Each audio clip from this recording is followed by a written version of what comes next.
প্রকাশ্য কর্মী সভা থেকে নাম না করে আক্রমণ মানিক ভট্টাচার্যকে, পলাশীপাড়ার বিধায়ককে আক্রমণ মহুয়া মৈত্রের। তার বিরুদ্ধে কেস চলছে, এফআইআর চলছে, চার্জশিট হয়ে গিয়েছে। পলাশীপাড়া বিধানসভার অন্তর্গত বার্নিয়া সমবায় সমিতির সভা থেকেই এমনই মন্তব্য করেছেন তিনি, যেখানে পলাশীপাড়ার বিধায়ককে নাম না করে আক্রমণ করলেন মহুয়া মৈত্র।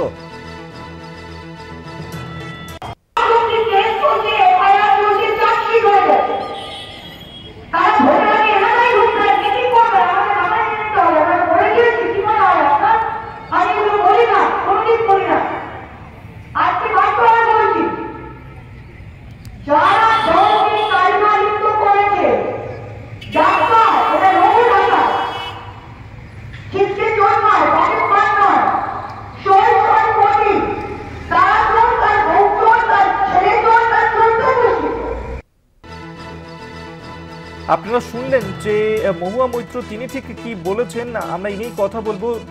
সন্তু সাহা আমাদের সঙ্গে টেলিফোনে রয়েছেন প্রতিনিধি।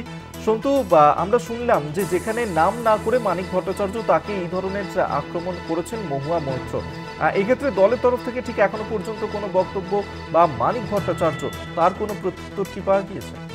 দেখো, এখনো পর্যন্ত দলের তরফ থেকে বা মানিক ভট্টাচার্যের পক্ষ থেকে কোনো প্রতিক্রিয়া পাওয়া না গেলেও গতকালের যে ঘটনা, প্রকাশ্য সভা থেকে একেবারে নাম না করে পলাশীপাড়ার বিধায়ক মানিক ভট্টাচার্য তার শুধুমাত্র তিনি নয়, তার 14 গোষ্ঠী চোর বলেছেন, এমনটাই মহুয়া মৈত্র কিন্তু বলেছেন। গতকাল পলাশীপাড়া বিধানসভার বার্নিয়া সমবায় সমিতির মাঠে এই সভা হচ্ছিল, সেখানেই কিন্তু তিনি এই কথা বলেন। তিনি একদম প্রকাশ্যে বলেছেন, মানিক ভট্টাচার্য নাম না করে কিন্তু সরাসরি তিনি নাম না উল্লেখ করলেও তিনি বলেছেন যার জন্য দল কালিমালিপ্ত হচ্ছে, যার জন্য দলের ক্ষতি হচ্ছে, তার নামে এফআইআর রয়েছে, চার্জশিট জমা পড়ে গেছে, শুধুমাত্র ভোটের আগে আসবে এবং টিকিট নেবে, এই ধরনের মন্তব্য করে সরাসরি শুধু তাকে যেমন চোর নয় ডাকাত বলেছেন, পাশাপাশি তার 14 গোষ্ঠীর নাম তুলে চোর এমনটাই কিন্তু বলেছেন। এই যে ঘটনা রীতিমতো কিন্তু বেশ খানিকটা সাড়া ফেলেছে, মহুয়া মৈত্রের এই যে মন্তব্য বেশ খানিকটা সাড়া ফেলেছে রাজনৈতিক মহলে। যদিও এখনো পর্যন্ত দলীয়ভাবে কোনো বক্তব্য সামনে আসেনি, যেহেতু এই কৃষ্ণনগর সাংগঠনিক জেলার সভাপতি রয়েছেন মহুয়া মৈত্র, তার মন্তব্যের পর এখনো পর্যন্ত মুখ খোলেনি। মানিক ভট্টাচার্যের সঙ্গে এখনো পর্যন্ত যোগাযোগ করা যায়নি, তবে এই বিষয় নিয়ে সামনে আগামী দিনে কি হয় সেটাই এখন দেখার অভিজ্ঞতা।